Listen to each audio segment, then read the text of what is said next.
She'll absolutely crumble when she sees these. My husband William laughed to his friend Paulo, waving the divorce papers like a trophy. I bet you $50 Jennifer won't last 2 minutes without sobbing. I signed those papers without a single tear, then calmly handed him an envelope. His smug grin vanished when he read the words, "Sippoina for credit fraud" across the top. The sound of masculine laughter drifted from William's home office, cutting through the quiet Tuesday evening like glass. Before we jump back in, tell us where you're tuning in from, and if this story touches you, make sure you're subscribed, because tomorrow I've saved something extra special for you. I stood frozen in our marble-tiled hallway, a tray of coffee and his favorite shortbread cookies balanced in my hands, my feet suddenly unable to move forward. Through the crack in the door, I could see him leaning back in his leather chair, phone pressed to his ear, completely unaware that his wife of 8 years was listening to every word. "Trust me, Paulo. This is going to be better than any reality show." William's voice carried that particular tone of cruel amusement I'd grown to recognize over the years. "Jennifer's one of those emotional types, you know. All that lawyer training goes right out the window when it comes to personal stuff." My breath caught in my throat. Lawyer training. The profession I'd sacrificed so much for, the career I'd built from nothing, reduced to a punchline in his conversation with Paulo Strauss, his college fraternity brother, who still acted like they were 22 and invincible. "I'm telling you," William continued, and I could hear the clink of ice against glass as he took another sip of his evening whiskey, "she'll be a complete mess. Crying, begging, probably throwing herself at my feet asking what she did wrong. Women are so predictable when their security gets threatened." The coffee cups rattled slightly on the tray as my hands began to tremble, but not from fear or sadness. Something else was building inside me, something cold and calculating that I hadn't felt in years. Something that reminded me why I'd graduated top of my class at Northwestern Law, why I'd never lost a case in my specialty of financial crimes, and why certain types of men consistently underestimated me to their own detriment. $50 says, "She doesn't last 2 minutes without completely falling apart." Paulo's voice crackled through the speakerphone. "Remember how she cried at your birthday party just because you made that joke about her cooking? That joke." The memory hit me like a physical blow. Standing in our kitchen, surrounded by friends and family, watching William hold up the burnt edges of the anniversary cake I'd spent hours making, declaring to everyone that some people are better with legal briefs than cake briefs. The laughter that followed, the way I'd smiled through it, made some self-deprecating comment, then excused myself to the bathroom where I'd stared at my reflection and wondered when I'd become someone who apologized for existing in her own home. "Deal," William said, and I could picture him extending his hand toward the phone, as if Paulo were sitting right there. "Easiest $50 I'll ever make. I'm serving her the papers tomorrow night, right during dinner. Maximum impact, you know. She'll be all comfortable and domestic, probably talking about some case or planning our weekend, and then boom. Reality check." The tray in my hands suddenly felt impossibly heavy. "Tomorrow night." I looked down at the coffee I'd prepared exactly how he liked it. 2 sugars, a splash of cream, served at precisely the temperature he preferred. The shortbread cookies I'd baked from his mother's recipe, the one she'd grudgingly shared with me during our 3rd year of marriage. The woman who'd told me at our wedding reception that I seemed nice enough, but William needs someone who can keep up with him. I'd spent 8 years keeping up with William Hobbs, 8 years molding myself into whatever version he seemed to prefer at any given moment. The supportive wife who attended his company events and laughed at his colleagues' inappropriate jokes. The successful lawyer who nonetheless deferred to his opinions on everything from restaurant choices to vacation destinations. The woman who'd gradually stopped mentioning her own achievements because they seemed to irritate him, who'd learned to downplay her victories because they somehow made his look smaller. But as I stood there listening to him plan my humiliation like it was dinner theater, something shifted inside me with an almost audible click. The fog that had settled over my thinking sometime during our marriage began to clear. And for the first time in years, I remembered exactly who Jennifer Wilkins had been before she became Mrs. William Hobbs. Jennifer Wilkins, who'd put herself through law school working 3 jobs. Jennifer Wilkins, who'd specialized in financial crimes because she understood that money was power, and power was what separated victims from survivors. Jennifer Wilkins, who'd built a reputation for being thorough, patient, and absolutely merciless when someone tried to manipulate the system for their own gain. "You should probably have tissues ready," Paulo was saying, "and maybe some wine, for after the shock wears off and the bargaining phase begins." "Oh, I've got it all planned out," William replied, and I could hear papers rustling. "I've even prepared a little speech about how this is really what's best for both of us, how we've grown apart, all that gentle letdown stuff. Though honestly, I don't think she'll even hear most of it through the crying." I backed away from the door slowly, carefully, my movements deliberate and silent. Years of tiptoeing around William's moods had taught me how to move through our house like a ghost when necessary. But tonight, for the first time in longer than I cared to calculate, I wasn't trying to avoid confrontation. I was planning for it. In our kitchen, I set the tray down on the granite countertop and stared at it for a long moment. The coffee was getting cold. The cookies would go uneaten. And tomorrow night, William would discover that betting against someone who'd spent her entire career dismantling financial fraud schemes wasn't quite the sure thing he'd imagined. I pulled out my phone and scrolled to a contact I hadn't called in months. Alexa Strauss, Paulo's ex-wife, and more importantly, the forensic accountant who'd helped me with some of my most complex cases. A woman who knew exactly what it felt like to be underestimated by a man who thought intelligence was something he could control or diminish at will. The phone rang twice before her familiar voice answered. "Jennifer? It's been forever. How are you?" I looked toward the hallway where William's laughter was still echoing, then at my reflection in the dark kitchen window. For the first time in years, I smiled with something that felt dangerously close to anticipation. "I'm about to be divorced," I said quietly, "and I think I'm going to need your help with something."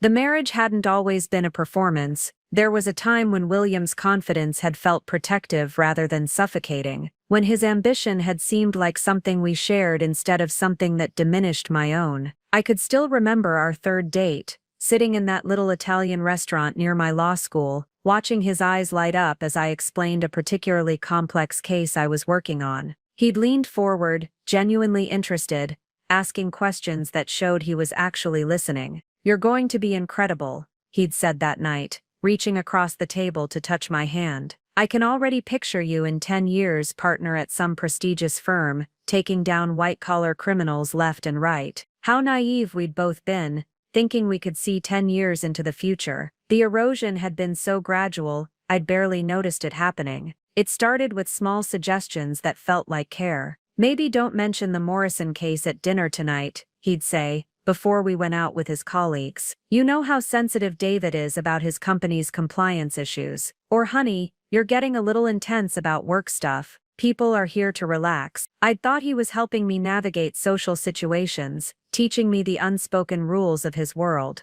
William worked in commercial real estate development, a field where relationships mattered more than expertise, where deals were made over golf games and cocktail parties. His success depended on being likable, charming, the kind of man other men wanted to do business with. My success depended on being right, being thorough, being the kind of lawyer who could trace financial irregularities through maze-like corporate structures and present findings that stood up in federal court. These were not naturally compatible skill sets in social settings, so I'd learned to adapt. I'd started framing my work in softer terms, focusing on the human interest stories rather than the technical details. When asked about my job at dinner parties, I'd smile and say I helped people who'd been taken advantage of, rather than mentioning that I specialized in prosecuting complex fraud schemes that often involved the same types of businessmen sitting around the table. The adaptation had felt like growth at first, like I was becoming more well-rounded, more socially sophisticated. William's friends' wives had welcomed me warmly once I'd learned to participate in conversations about vacation destinations and home renovations, rather than constantly steering discussions toward current events or legal precedents.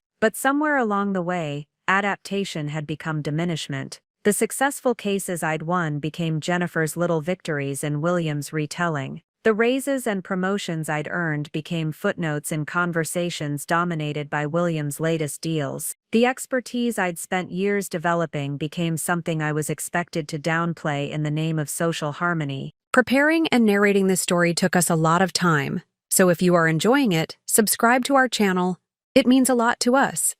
Now back to the story. You have to understand, Haley Halt had told me one evening at a company barbecue, her voice carrying that particular tone women use when they're about to deliver advice they think you desperately need. Men like William need to feel like the provider, the success story. It's just how they're wired. Haley was married to Dominic Halt, William's business partner and closest friend. She'd been giving me these little pieces of marital wisdom for years, always delivered with a smile that suggested she was doing me a tremendous favor by sharing the secrets of keeping a successful man happy. I used to be really career-focused too, she'd continued, sipping her wine and watching our husbands flip burgers at the grill. But I realized that supporting Dominic's dreams was just as fulfilling as pursuing my own, maybe even more so, because his success benefits both of us. I'd nodded politely, the way I'd learned to do when Haley shared her philosophy on marriage, but something about that conversation had stayed with me. Later that night, as I'd watched William regale the group with a story about closing a difficult deal, I'd found myself wondering when supporting his dreams had started requiring me to abandon my own.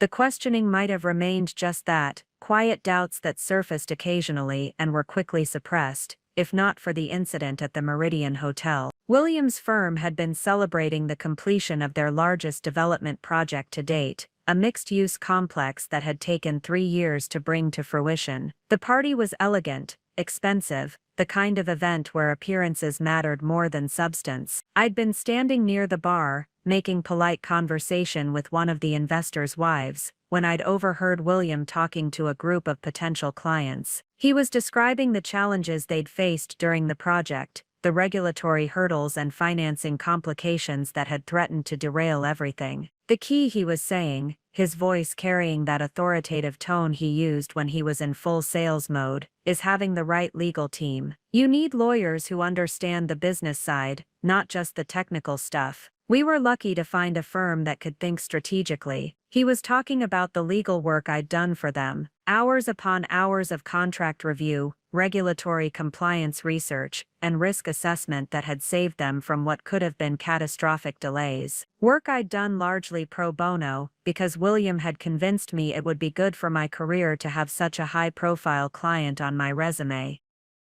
But in his retelling, my contribution had become the right legal team, and a firm that could think strategically, not his wife, not someone whose expertise had been instrumental in their success, but an anonymous service provider who'd been lucky to find.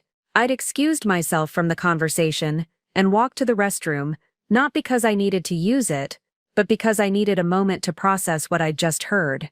Standing in front of the bathroom mirror, I'd stared at my reflection and tried to understand why his words had hit me like a physical blow.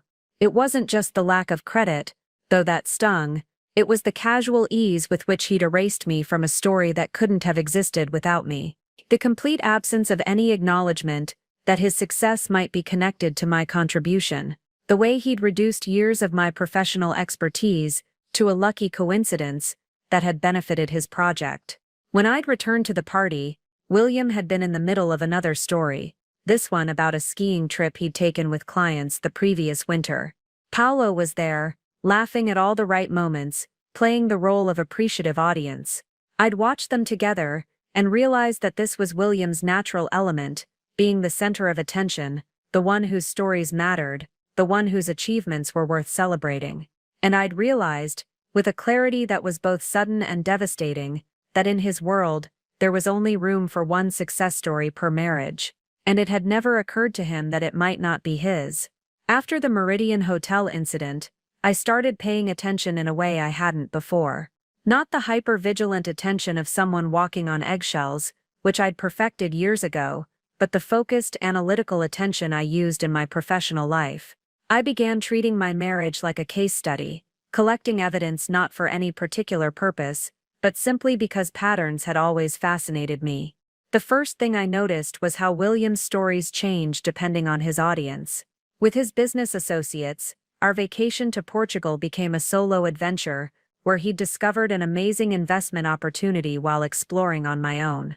With his college friends, our joint decision to renovate the kitchen became his vision to upgrade our lifestyle, despite my initial resistance. With his family, my promotion to senior partner became a happy coincidence that would help support William's expansion plans.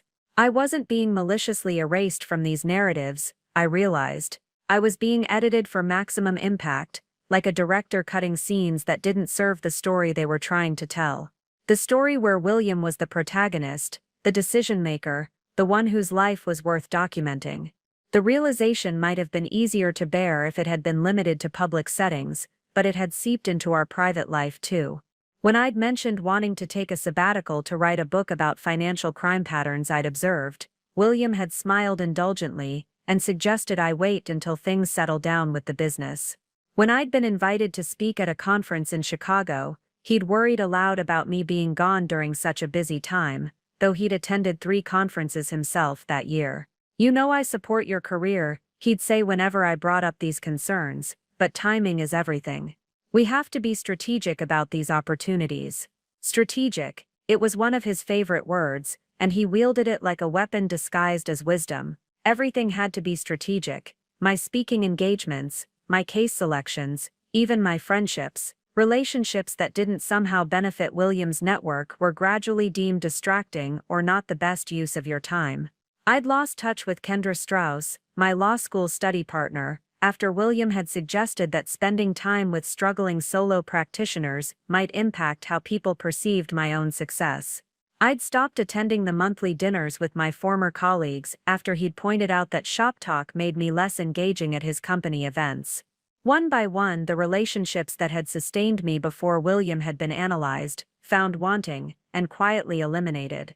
The most insidious part was how reasonable it all sounded. William never demanded anything, never issued ultimatums. He simply presented logical arguments for why certain choices would be better for both of us, why some sacrifice now would lead to greater rewards later, why my individual interests needed to be balanced against our shared goals. Except our shared goals, I was beginning to realize, always seemed to align perfectly with William's individual interests. When had I last made a decision that benefited me but inconvenienced him? When had he last adjusted his plans to accommodate mine? The question became impossible to ignore, after what I started thinking of as the Justin incident. Justin Wilkins, my younger brother, had called me in tears one evening. His startup company was collapsing, and he was facing personal bankruptcy. He needed a lawyer, specifically one who understood both business law and financial crimes, because his business partner had apparently been siphoning funds through a series of shell companies. "I can't afford your usual rates," Justin had said, his voice thick with shame and desperation. "But Jennifer, you're the only person I know who might be able to figure out what happened and maybe salvage something from this mess." I'd told him yes immediately. He was my brother, and he needed help I was uniquely qualified to provide. But when I'd mentioned it to William over dinner, his response had been swift and certain. "Absolutely not," he'd said, not looking up from his steak. "You cannot represent your brother in a fraud case. Do you understand how that would look? People already think you only got where you are because of family connections and affirmative action. This would just confirm their worst assumptions." The casual cruelty of the comment had left me speechless. People thought I'd succeeded because of family connections. My family had no connections. My father was a high school math teacher, my mother a librarian. I'd worked my way through law school with scholarships and part-time jobs, graduated with honors, and built my reputation case by case over nearly a decade. "What people?" I'd asked, my voice carefully controlled. William had finally looked up, seeming genuinely surprised by the question. "People in our circle, colleagues, clients, the people who matter for your career. Come on, Jennifer. You know how this works. Perception is reality in our world. My brother could lose everything. Your brother should have been more careful about who he went into business with. This isn't your responsibility to fix." But it was, wasn't it? When someone you love is drowning and you know how to swim, you don't stand on the shore calculating the reputational risks of getting wet. You jump in. I'd helped Justin anyway, but quietly working evenings and weekends to untangle the financial mess his partner had created. I'd found evidence of systematic fraud that ultimately led to criminal charges and allowed Justin to recover most of his stolen assets. It had been some of the most satisfying work I'd done in years, using my skills to protect someone I cared about, rather than simply generating billable hours for corporate clients. William never asked about the case, never inquired whether I'd been able to help my brother. It was as if Justin's crisis had simply ceased to exist once William had declared it off limits. When Justin called to thank me, sobbing with relief as he described how my work had saved his company, William was in the room but continued watching television as if nothing was happening. That night, lying in bed beside my husband, I'd stared at the ceiling and tried to understand when I'd become someone who needed permission to help her own family. When had my professional judgment become subordinate to William's social calculations? When had I started measuring my actions by their potential impact on his reputation rather than their alignment with my own values?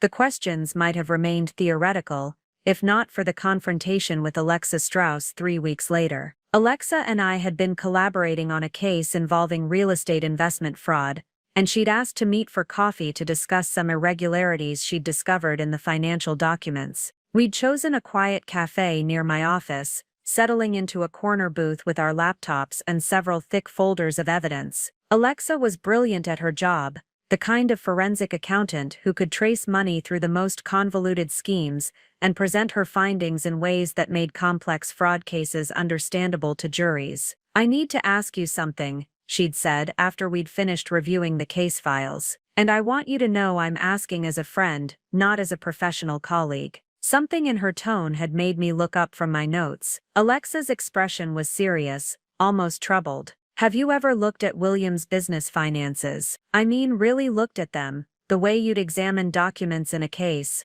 The question had caught me completely off guard. Why would I? "We keep our business finances separate, and I trust Jennifer." Alexa's voice was gentle but firm.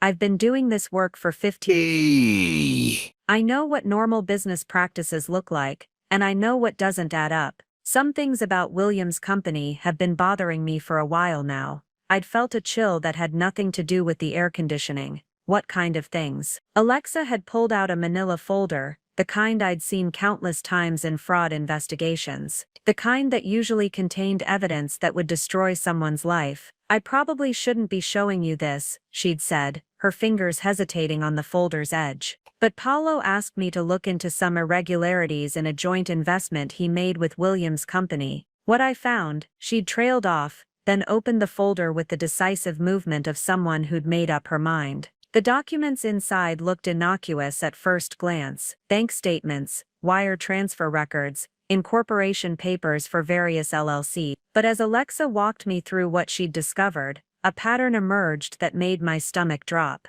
William's company had been creating shell entities, moving money between accounts in ways that obscured the actual source and destination of funds. Classic techniques for hiding financial irregularities. It could be tax avoidance, Alexa had said carefully. Aggressive but not necessarily illegal. But some of these transactions, she'd pointed to a series of wire transfers. These don't make sense unless someone's trying to hide money from investors, or creditors, or spouses. I'd stared at the papers, my legal training warring with something deeper and more primitive. This was my husband, the man I'd shared a bed with for 8 years, who knew how I liked my coffee and that I couldn't sleep without the bedroom window cracked open. The man who'd held me through my father's cancer scare, who'd surprised me with flowers on random Tuesdays just because. "There has to be an explanation," I'd heard myself saying. "William's not a criminal, he's just ambitious, maybe overly aggressive with tax strategies, but that's not the same thing as fraud." Alexa had nodded, but her expression remained troubled. "Jennifer, I've worked on enough cases to know the difference between aggressive accounting and deliberate deception. These structures aren't designed to minimize taxes, they're designed to hide money. The question is from who?" I'd gathered up the papers with shaking hands, telling Alexa I needed time to process what she'd shown me. But even as I'd driven home that evening, I'd been formulating excuses, explanations, reasons why what looked like fraud might actually be something innocent. Maybe William was planning a surprise investment for our anniversary. Maybe he was setting aside money for a down payment on the vacation home we'd talked about. Maybe he was being overly cautious about protecting assets in an increasingly litigious business environment. The rationalizations had come so easily, each one more creative than the last. I'd always been good at constructing arguments, at finding alternative explanations for suspicious facts. It was a skill that served me well in court, but apparently it could also be turned inward, used to defend against truths I wasn't ready to accept. Over the next several days, I'd found myself watching William with new eyes, looking for signs that might confirm or refute what Alexa had shown me. But William was the same as always, charming at breakfast, focused on work during the day, attentive during our evening conversations about everything except business finances. "How was your day?" he'd ask over dinner, and I'd tell him about my cases while he nodded and asked follow-up questions that showed he was listening. He'd share funny stories from his office, complain about difficult clients, discuss weekend plans with the easy familiarity of a long marriage. Nothing in his behavior suggested guilt or deception. If anything, he seemed more relaxed than usual, more affectionate. He'd started bringing me coffee in bed again, something he'd done early in our relationship, but had gradually stopped.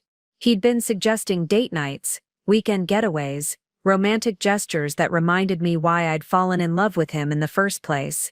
"I've been thinking," he'd said, one evening as we'd walked through our neighborhood after dinner, "maybe we should take that trip to Italy we always talked about.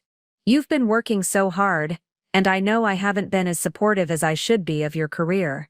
The comment had caught me off guard, both because it was unexpectedly thoughtful and because it seemed to acknowledge something he'd never admitted before, that his support of my career had been less than wholehearted. "That sounds wonderful," I'd said, squeezing his hand as we'd paused under a streetlight. "But can you afford to take time off right now? I thought you were in the middle of several big deals." "There's always going to be another deal," he'd replied, and there had been something in his voice, a weariness I hadn't heard before. "I don't want to wake up one day and realize I've missed out on the important things because I was too focused on making money." Standing there in the soft glow of the streetlight, holding hands with my husband, while he talked about prioritizing our relationship over his business ambitions, it had been easy to dismiss Alexa's concerns as paranoid speculation. William wasn't some calculating criminal hiding assets from his wife. He was a man who'd gotten caught up in the competitive pressures of his industry, and was now making an effort to reconnect with what really mattered. I'd almost convinced myself that Alexa had misinterpreted what she'd seen, that there were innocent explanations for the financial structures that had concerned her. William's business operated in a complex regulatory environment where creative accounting wasn't unusual. Maybe he'd simply been more aggressive than most in structuring his investments for maximum tax efficiency. The rationalization had lasted until I'd gotten home from work 3 days later, to find William on the phone in his study, speaking in the low, urgent tones he used for serious business conversations. I'd been about to knock on the door to let him know I was home, when I'd heard him say something that had stopped me cold. "No, she has no idea about the second set of books. Jennifer's good at her job, but she focuses on other people's financial crimes, not her own husband's business practices. And even if she did start asking questions, I've been managing her access to information for years." I'd stood frozen in the hallway, the grocery bags I'd been carrying suddenly weighing 1,000 pounds. "Second set of books. Managing her access to information." The words had echoed in my mind like a death sentence. "The beauty of being married to a financial crimes lawyer," William had continued, and I could hear the smile in his voice, "is that she thinks she'd automatically know if anything illegal was happening under her own roof. It's the perfect cover, actually. No one suspects the compliance expert's husband of running a fraud scheme." The conversation had continued,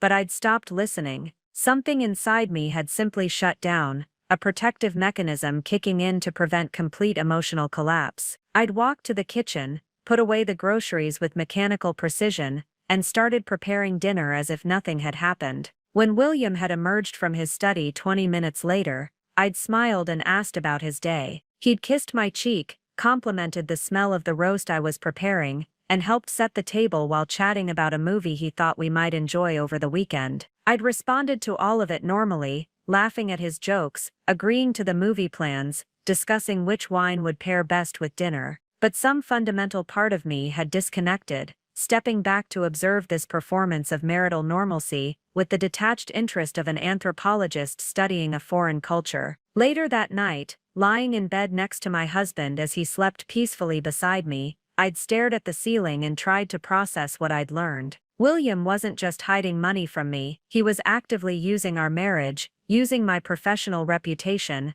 as cover for criminal activity, and he'd been doing it for years, casually manipulating my access to information, while counting on my trust and professional blind spots to keep me from discovering the truth. The man I'd married, the man I'd built a life with, had been systematically deceiving me while using my own expertise as a shield for his crimes. And the most devastating part wasn't even the betrayal itself, it was the realization that I'd been so thoroughly managed, so carefully handled, that I'd never even suspected I was living with a criminal. The next morning, I'd woken up with a clarity that surprised me. No more rationalizing, no more excuses. I knew what I'd heard, and I knew what it meant. The question now wasn't whether William was committing fraud, it was what I was going to do about it. I'd made coffee and sat at our kitchen table, the same table where we'd shared thousands of meals, discussed vacation plans, and celebrated promotions. But now it felt like a crime scene, every familiar object tainted by the knowledge that I'd been living with a stranger who'd been using me as an unwitting accomplice. William had come downstairs in his usual rush, grabbing his travel mug and kissing my forehead in the perfunctory way of long-married couples. Running late for a breakfast meeting, he'd said, straightening his tie,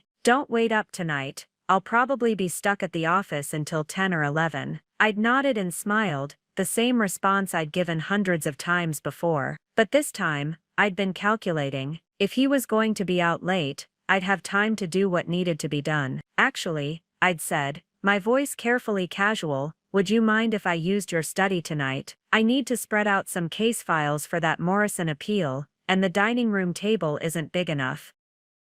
William had paused in the doorway, and for a moment, I'd thought he might refuse. But then he'd shrugged. "Sure, just don't move anything around too much. You know how I am about my filing system." His filing system. The irony would have been amusing if it wasn't so infuriating. I'd spent the day in court, but my mind had been elsewhere, constructing a plan with the same methodical precision I used for complex litigation strategies. I knew William's habits, his routines, his passwords. He'd grown comfortable over the years, sloppy in the way that people become when they believe they're completely safe from discovery. That evening, I'd waited until I was certain he wouldn't return unexpectedly, then I'd gone to work. William's study was his sanctuary, the one room in our house that he'd insisted on decorating himself. Dark wood paneling, leather-bound books he'd never read, and a massive desk that made him feel important during video calls. His computer wasn't even password protected. After all, who was going to access it? His trusting wife, who focused on other people's financial crimes and would never think to investigate her own husband. What I'd found had been worse than I'd imagined. Alexa's discovery had been just the tip of the iceberg. William had been running multiple schemes simultaneously, skimming from investor funds, creating fake construction costs to inflate project budgets, and establishing offshore accounts that his business partners knew nothing about. The documentation was meticulous, almost obsessively detailed. He'd kept records of everything: bank transfers, fake invoices, communications with co-conspirators. It was the kind of comprehensive evidence that prosecutors dreamed of finding, the sort of paper trail that made fraud cases slam dunks in federal court. But the most devastating discovery had been a folder labeled insurance policies. Inside, I'd found documents that had nothing to do with property or liability coverage. They were contingency plans, detailed strategies for what William would do if his schemes were ever discovered. The first plan involved fleeing the country. William had already established bank accounts in 3 different countries with non-extradition treaties, and he'd been slowly moving money offshore for months. The second plan was even more chilling. If he couldn't escape, he would claim that I had been the mastermind behind the fraud schemes, using my legal expertise to design the criminal enterprise while he served as my unwitting frontman. He'd even prepared forged documents to support this narrative, Emails that appeared to be from me containing detailed instructions for money laundering, fake legal memos analyzing the best jurisdictions for hiding assets, and altered financial records that made it look like I'd been the one directing the fraudulent transactions. William hadn't just been stealing money, he'd been preparing to destroy my life if his crimes were ever exposed, to sacrifice my freedom and reputation to save himself. The man who'd once promised to love and protect me had spent months constructing an elaborate plan to frame me for his crimes. I'd printed everything, every bank statement, every forged document, every email that showed the true scope of his criminal enterprise. The evidence filled 3 boxes by the time I was finished, a comprehensive record of systematic fraud that would be impossible to explain away or rationalize. As I'd worked through the night, copying files and organizing evidence, I'd felt something I hadn't experienced in years: the satisfaction of using my skills for something that mattered personally. This wasn't just another case, another client paying me to solve their problems. This was my life, my future, my freedom that I was protecting. By dawn, I'd had everything I needed to destroy William's schemes and protect myself from his contingency plans. But I'd also realized something else: simply exposing his crimes wouldn't be enough. He'd been planning to betray me in the most fundamental way possible, to make me pay for his greed and dishonesty.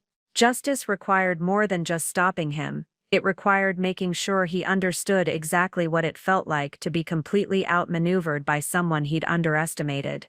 I'd made copies of everything, and stored them in 3 different locations: my office safe, a safety deposit box, and with Alexa, who'd agreed to serve as my insurance policy. Then I'd called in sick, claiming I needed a mental health day, which wasn't entirely untrue. Instead of going to court, I'd driven to the federal prosecutor's office and requested a meeting with the Financial Crimes Unit.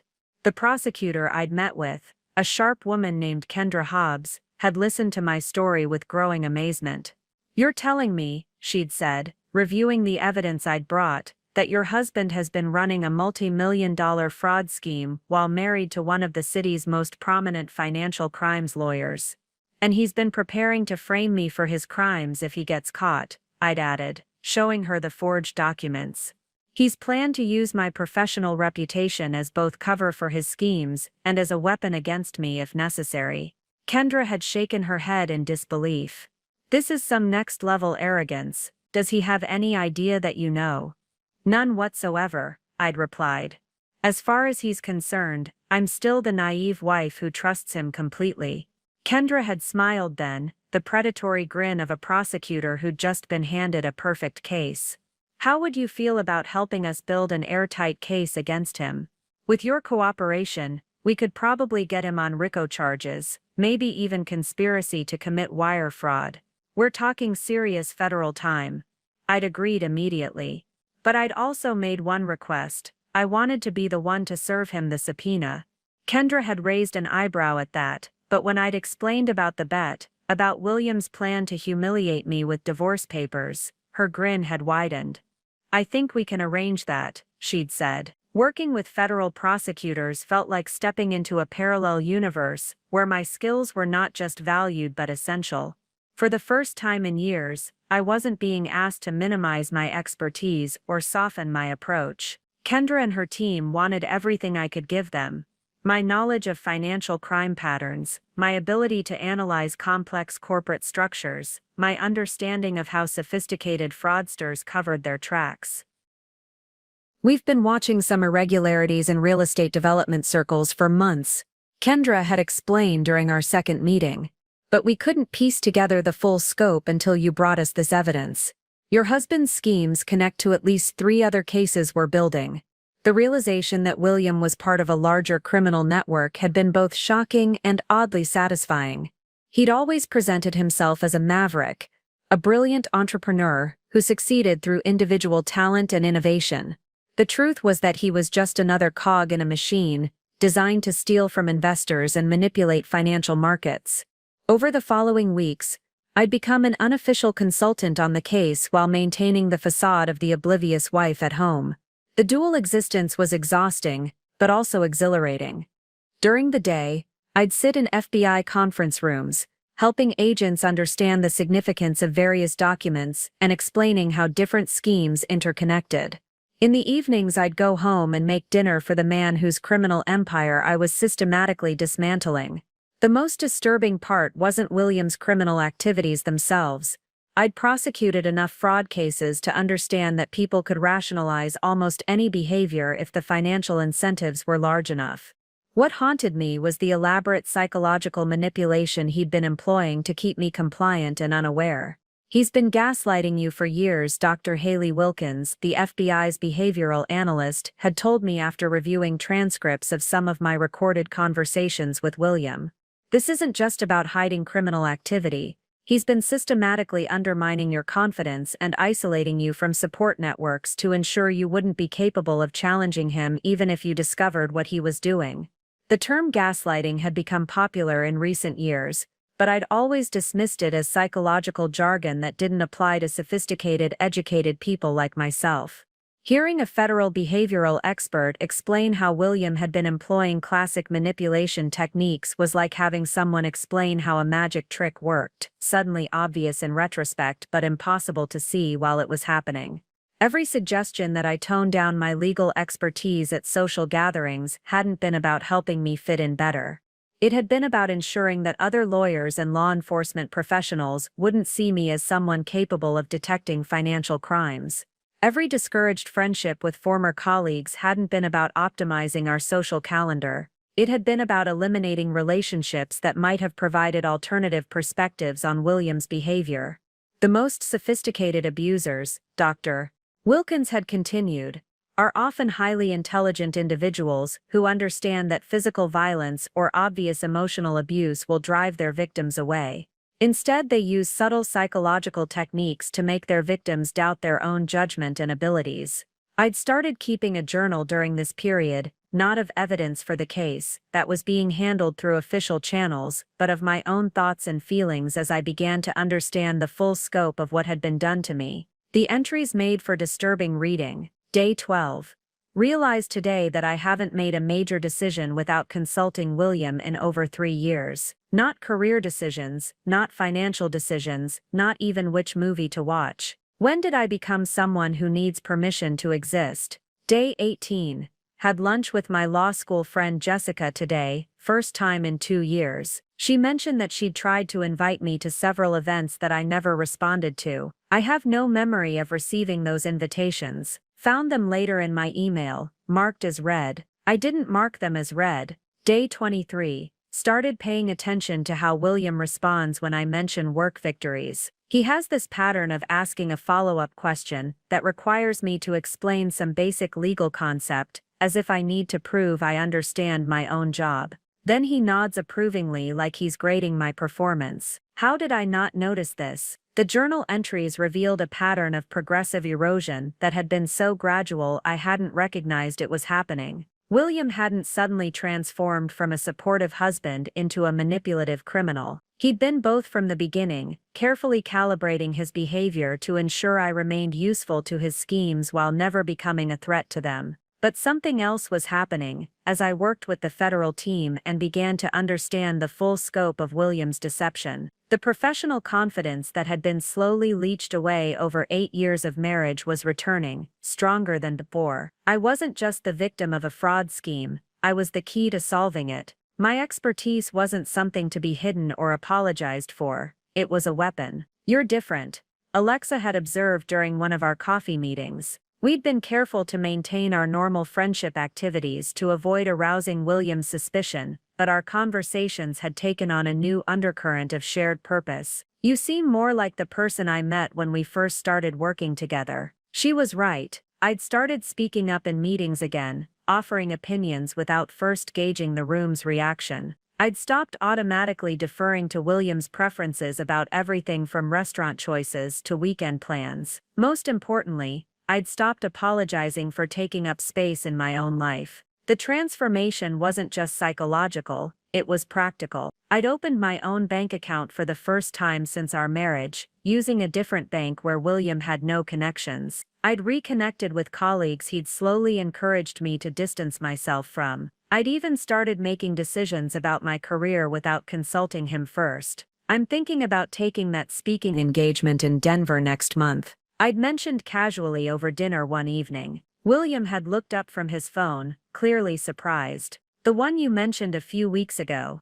I thought we decided the timing wasn't ideal. You decided the timing wasn't ideal, I'd corrected gently.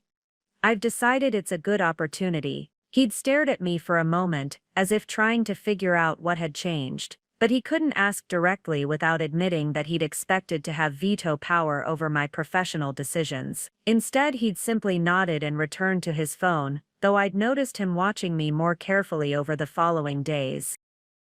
The most liberating realization was that William's power over me had always been largely illusory. He'd convinced me that I needed his approval, his guidance, his protection from my own poor judgment. But the evidence of my own competence was overwhelming once I stopped allowing him to define it for me. I'd built a successful career, maintained important relationships, and made sound decisions for years. I just hadn't been giving myself credit for any of it. Now, sitting in FBI conference rooms and helping to build what would become one of the largest financial fraud cases in the district's history, I was finally remembering who I'd been before William convinced me I was someone smaller. The federal investigation moved forward with the methodical precision of a military operation, and I found myself at the center of it all. Kendra had assigned me an FBI handler, Agent Dominic Strauss, who coordinated my dual role as both cooperating witness and undercover intelligence gatherer. The irony of his surname wasn't lost on me. Another Strauss helping me navigate the wreckage of my marriage, just as Alexa had been the first to sound the alarm. "We need you to maintain absolute normalcy at home," Dominic had explained during one of our weekly briefings. "William can't suspect anything has changed. That means continuing to play the supportive wife while we build the case." The performance required skills I'd never known I possessed. Every morning, I'd wake up next to a man I now knew was a criminal, make him coffee, and ask about his day with genuine-seeming interest. Every evening, I'd listen to him complain about business challenges, while knowing that those challenges involved hiding stolen money and evading federal detection. But I wasn't just playing a role anymore.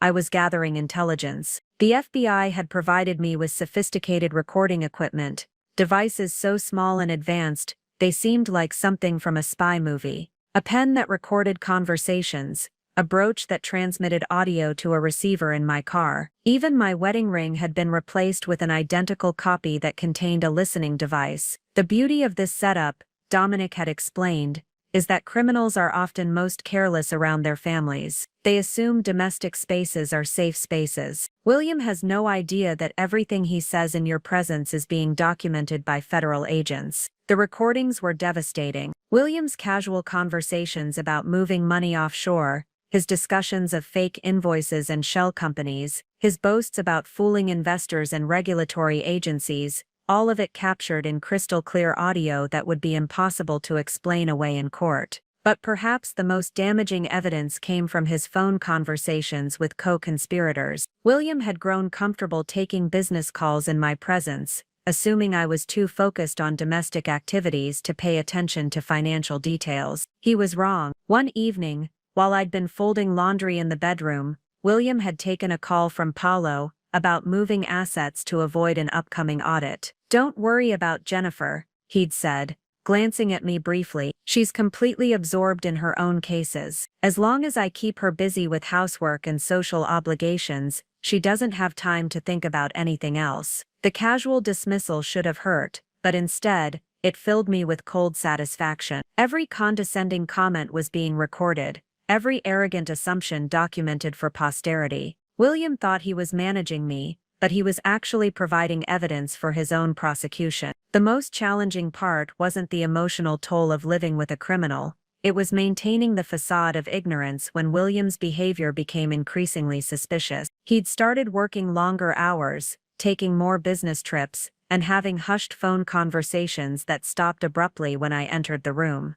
"I think he's getting nervous about something," I'd reported to Dominic during one of our meetings. "He's been asking me weird questions about my schedule, wanting to know when I'll be working late or traveling for cases." Dominic had frowned at that. "He might be planning something. We need to accelerate our timeline." The acceleration involved a new level of risk. Instead of just passively recording William's conversations, I was now actively seeking out information about his criminal activities. I'd started asking casual questions about his business associates, expressing interest in his upcoming deals, even volunteering to help with paperwork when he seemed overwhelmed. "You're so good with financial documents," I'd told him one evening, offering to review contracts for a new development project. "But I know how busy you are. I could at least organize things for you, make sure everything's properly filed." William had hesitated for a moment, and I'd held my breath, wondering if I'd pushed too hard. But then he'd smiled and handed me a stack of papers. "You know what? That would actually be helpful. Just basic organization stuff. I'll handle the technical details myself." The basic organization stuff included copies of fraudulent loan applications, fake financial statements, and correspondence with offshore banking facilitators. Every document I organized was photographed and transmitted to the FBI within hours. I'd also begun documenting William's personal habits and routines, information that would be crucial when the time came to arrest him. I knew when he was most likely to be at home versus at the office, which devices he used for different types of communication, and where he kept various financial documents. But the most valuable intelligence came from his preparations for what he clearly saw as an inevitable escape. William had been making increasingly frequent trips to our safety deposit box, claiming he was organizing important documents. Following one of these trips, I'd checked our box and discovered that several items were missing,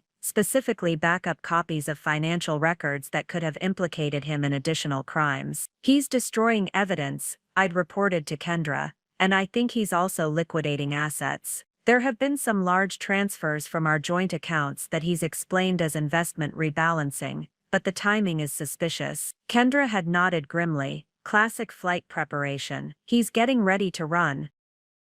The realization that William was planning to abandon our marriage and flee the country should have been devastating. Instead, it filled me with a sense of grim vindication. He'd never had any intention of honoring the vows he'd made, the promises of partnership and mutual support that had formed the foundation of our relationship. But there was one aspect of his escape planning that truly enraged me. The discovery that he'd been systematically transferring money from accounts I'd thought were jointly owned into offshore accounts controlled entirely by him.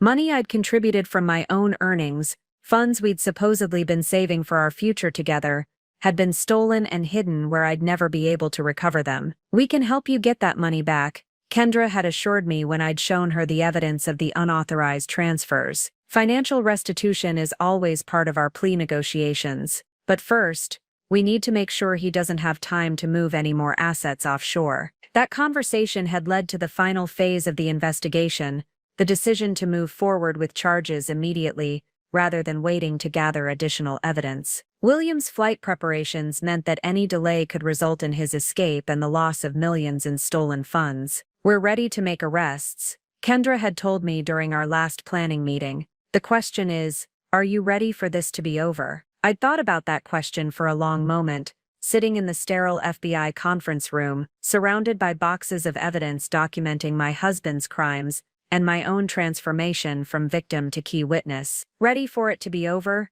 I was ready for it to begin. The woman who'd been slowly diminished over 8 years of marriage was gone, replaced by someone who understood exactly how powerful she'd always been. William had made the mistake of betting against me, assuming I'd collapse under pressure. He was about to learn how wrong he'd been. The final weeks before the operation required a level of strategic coordination that would have impressed even the most seasoned financial crimes prosecutor. Kendra and her team had assembled what she called a bulletproof case, enough evidence to ensure William would face serious federal time regardless of how skilled his defense attorneys might be. The beauty of financial crimes, Kendra had explained during one of our final strategy sessions, is that the evidence is all on paper. You can't claim emotional distress or temporary insanity when there are years of deliberate documented fraud. Every forged document, every fake invoice, every illegal wire transfer, it's all evidence of premeditation. But building a bulletproof case wasn't enough. We also needed to ensure that William couldn't escape,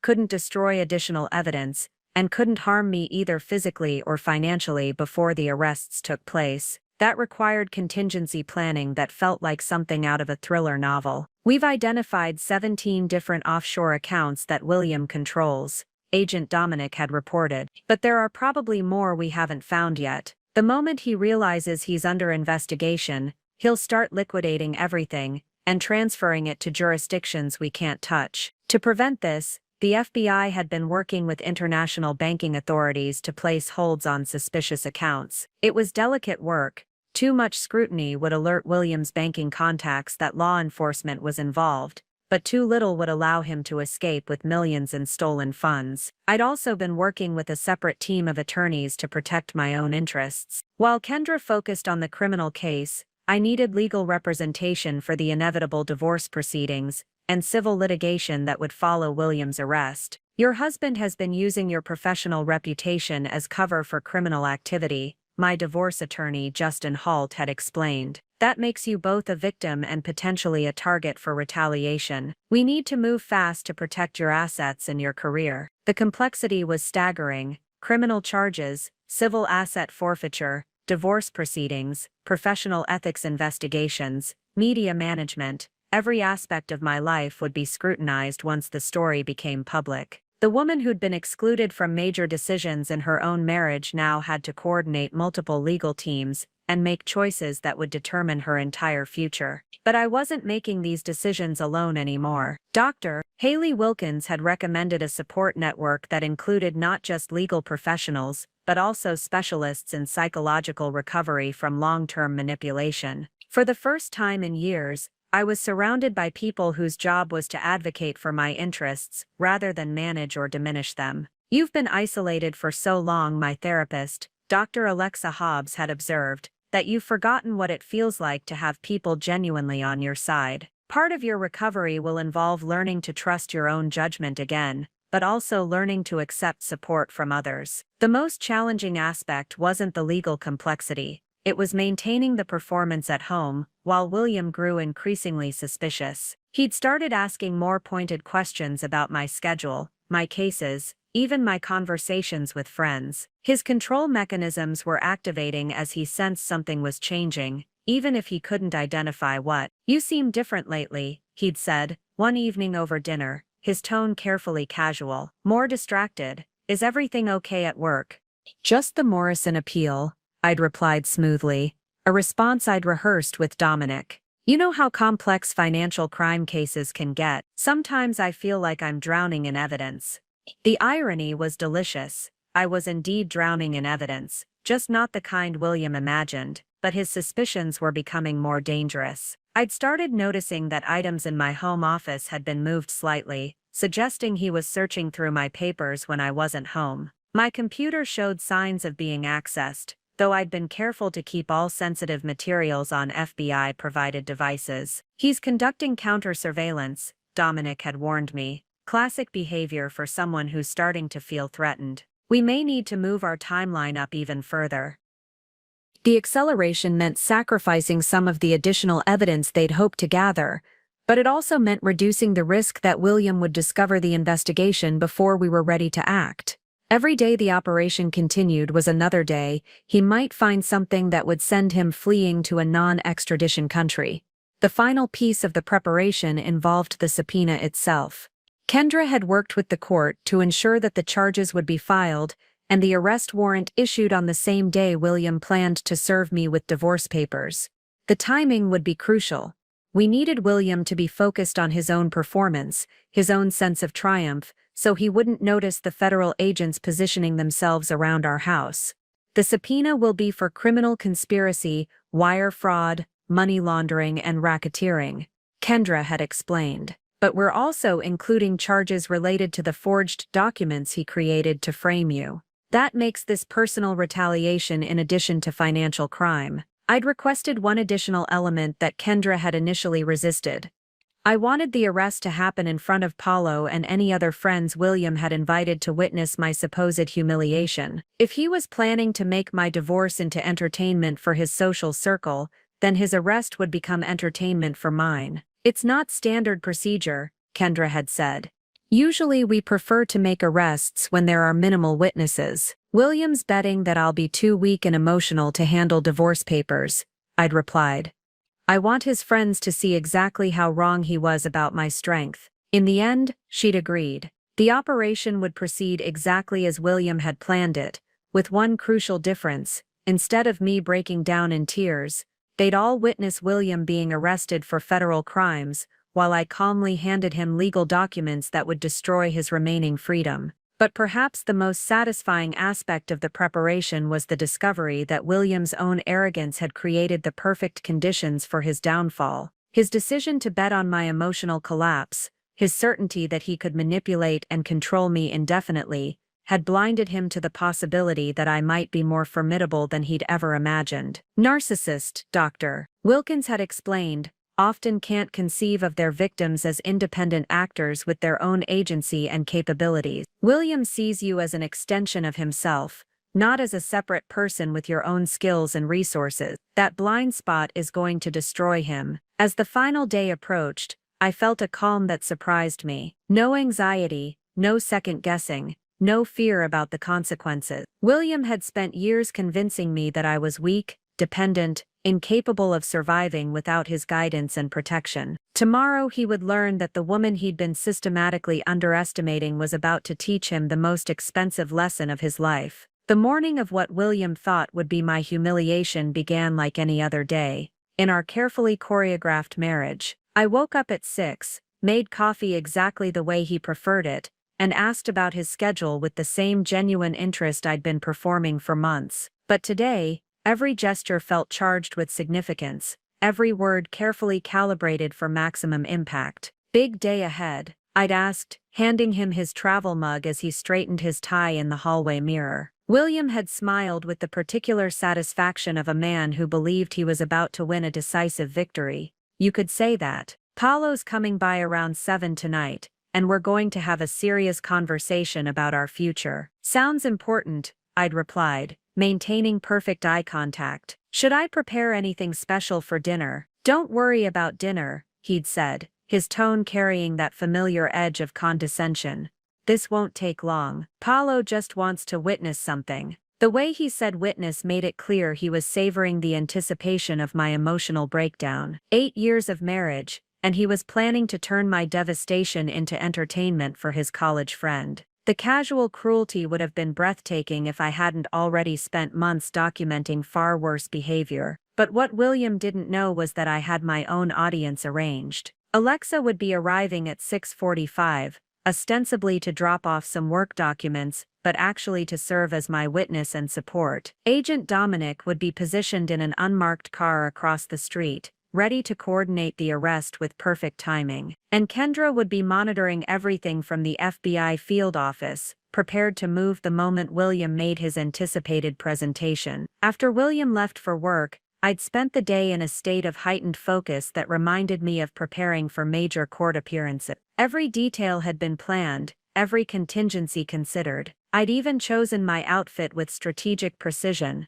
a navy blue dress that projected competence and authority, paired with the pearl necklace my grandmother had left me. I wanted to look like exactly what I was, a formidable woman who'd never been as vulnerable as her husband imagined. At 5 o'clock I'd received the final confirmation text from Kendra, all systems go. Federal agents in position, you're incredible. The message had filled me with a surge of confidence unlike anything I'd felt in years. Not the borrowed confidence that came from William's approval, but something deeper and more sustainable, the knowledge that I was finally acting in complete alignment with my own values and capabilities. At 6:30, I'd set the dining room table with our best china, not because William deserved it, but because I wanted the setting to reflect the magnitude of what was about to happen. Crystal glasses that caught the evening light, silver candlesticks that had been wedding gifts, the linen tablecloth we'd only used for special occasions. If this was going to be a performance, it would be a memorable one. Alexa had arrived precisely on time, carrying a briefcase that contained legal documents but also, more importantly, serving as visible proof that I had professional allies William hadn't managed to isolate me from. She'd hugged me warmly, and for a moment the weight of what I'd been carrying alone for months had lifted slightly. "You ready for this?" she'd asked quietly. "I've been ready for longer than I realized," I'd replied, and meant it completely. At exactly 7 o'clock, William had arrived home with Paulo in tow. I could hear them in the driveway, their laughter carrying through the evening air with the easy confidence of men who believed they were about to witness something amusing. Paulo had brought a bottle of expensive champagne, apparently planning to celebrate my emotional collapse. They'd entered through the front door like conquering heroes, William's hand on Paulo's shoulder as he guided his friend into what he clearly saw as his domain. I'd watched from the kitchen doorway as they'd settled into the living room, William gesturing broadly as he explained the evening's entertainment. "She has no idea what's coming," William had said, his voice carrying that particular tone of smug anticipation. 8 years of marriage, and she still thinks I need her approval for major decisions. Paulo had laughed and opened the champagne, the cork popping with festive enthusiasm. "I still can't believe you're going through with this. Most guys would have done this privately, maybe with lawyers present. Where's the fun in that?" William had replied. "Jennifer's spent our entire marriage thinking she's so smart, so professionally competent. I want her to understand exactly how naive she's been." I'd listened to this exchange from the kitchen, my hands steady as I arranged appetizers on a silver tray. Every word was being recorded by the device in my brooch, creating a permanent record of his callousness for the federal prosecutors, who would soon be presenting his case to a grand jury. But more importantly, their conversation was revealing the depth of William's miscalculation. He genuinely believed that professional competence and personal vulnerability were the same thing, that my trust in our marriage had been evidence of general naivety rather than specific faith in someone I'd thought deserved it. At 7:15, I'd entered the living room carrying the appetizer tray, smiling warmly at both men as they'd toasted what they thought would be my imminent humiliation. Paulo had stood to greet me, his expression carrying just a hint of discomfort at being involved in what was obviously going to be a cruel spectacle. "Jennifer, you look lovely tonight," he'd said, accepting a glass of wine with the awkward courtesy of someone who wasn't entirely comfortable with his role in the evening's drama. "Thank you, Paulo. It's always nice when William's friends join us for dinner." I'd glanced at my husband, who was practically vibrating with anticipation. Though William mentioned this wasn't exactly a social call, William had exchanged a meaningful look with Paulo, then set down his champagne glass and reached into his jacket pocket. "Actually, Jennifer, there's something we need to discuss, something important." I'd settled into the armchair across from them, folding my hands in my lap with the composed attention of someone prepared to receive significant news. "I'm listening," and I was, but not in the way William imagined. I was listening for the sound of car doors closing in our driveway, for the subtle signals that would indicate federal agents were moving into position around our house. I was listening for the moment when William's confident performance would transform into the beginning of his complete destruction. "This isn't easy to say," William had begun, pulling out an envelope with the theatrical timing of someone who'd rehearsed this moment. "But Paulo and I think it's time we were honest about where our marriage stands." I maintained perfect composure as William held the envelope like a weapon, his eyes gleaming with anticipation. Paulo shifted uncomfortably in his seat, clearly beginning to realize that his role in this evening was less friend and more audience to what was essentially psychological torture. But I wasn't the victim they expected me to be. I was a federal cooperating witness gathering final evidence against a criminal enterprise. "Jennifer," William continued, his voice taking on the patronizing tone I'd learned to recognize as his preparation for delivering what he considered devastating news, "you've always been so focused on your career, so absorbed in your cases, that I'm not sure you've noticed how much we've grown apart." I nodded thoughtfully, as if genuinely considering his words. "That's an interesting observation, William. Can you give me some specific examples?" The question caught him off guard. He'd clearly expected tears or denials, not a request for detailed analysis. Paulo raised an eyebrow, apparently surprised by my clinical response to what was obviously meant to be an emotional ambush. "Well," William fumbled for a moment, then recovered his momentum, "it's more about what you haven't noticed. The distance between us, the way our goals have become incompatible, the fact that we want different things from life." "What is it that you want from life, William?" I asked, genuinely curious to hear how he would frame his criminal activities and planned betrayal in the language of personal growth and marital incompatibility. He leaned forward, warming to his theme, "I want freedom, Jennifer. Freedom to make decisions without having to constantly consider someone else's limitations. Freedom to pursue opportunities without being held back by someone who doesn't understand the bigger picture."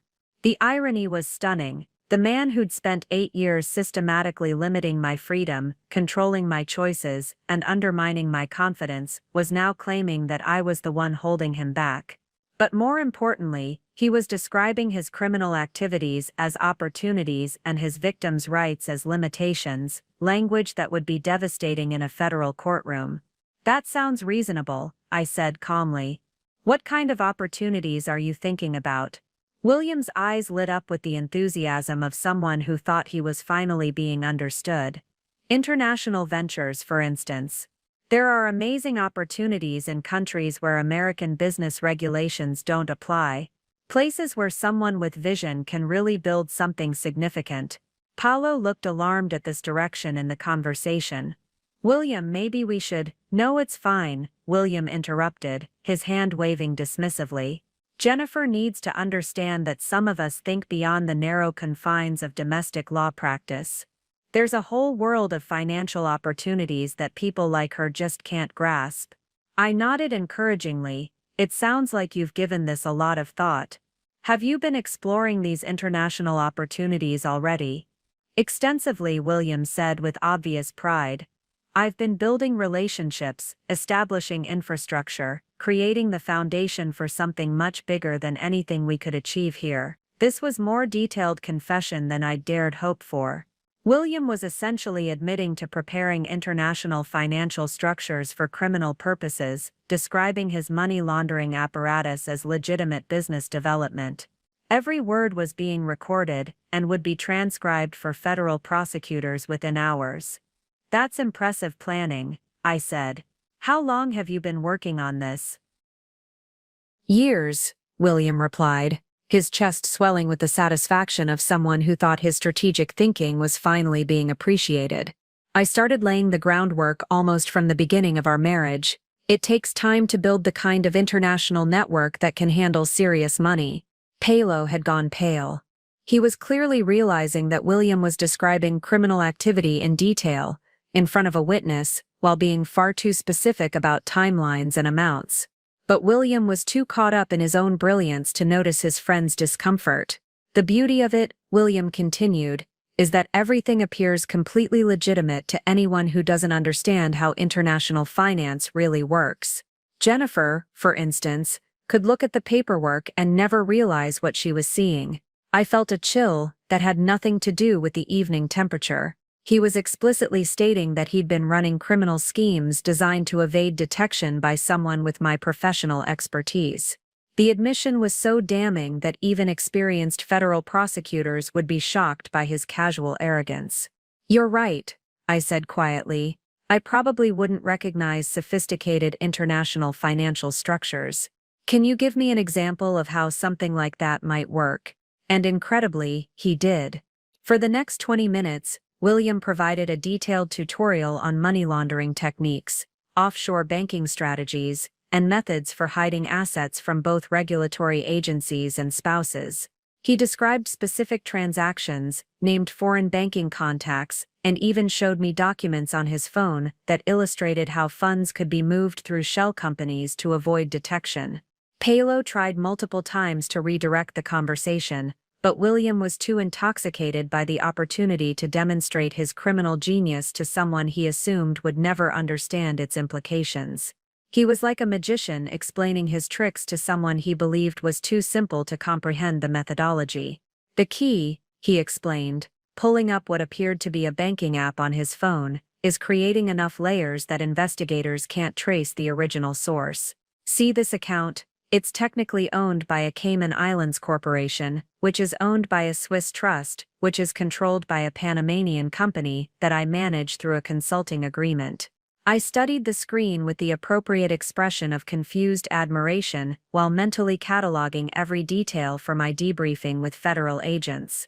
William was showing me evidence that would probably add years to his eventual sentence, completely unaware that he was sealing his own fate.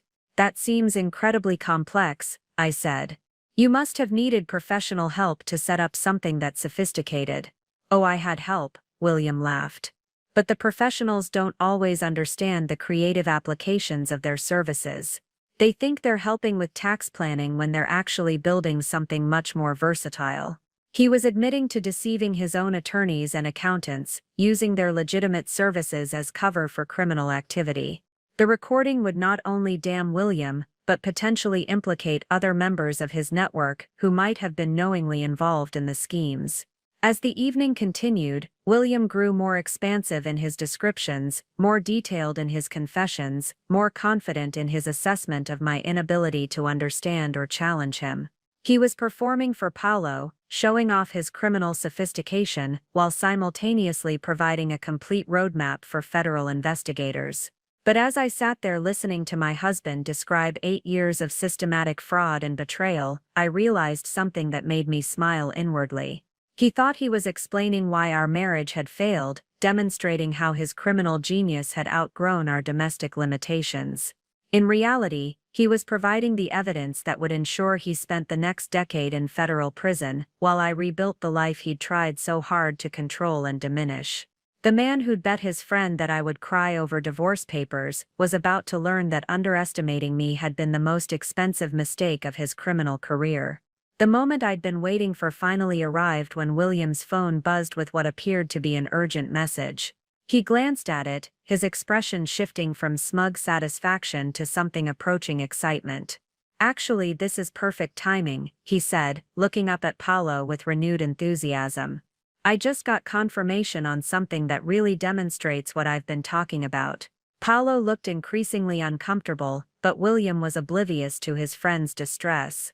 He was completely absorbed in what he clearly saw as the crescendo of his performance, the moment when he would reveal the full scope of his brilliance and my naivety. "Jennifer," William said, turning to me with the patronizing smile I'd grown to despise, "remember that investment property we discussed last year? The one in Costa Rica that you thought was too risky?" I did remember. It had been one of many times William had presented me with what seemed like legitimate business opportunities, seeking my opinion before dismissing it entirely. At the time, I'd been concerned about the legal complexity and potential regulatory issues. Now I understood that my concerns had been exactly right, just not in the way I'd imagined. "Yes, I remember," I said carefully. "You decided to move forward despite my reservations."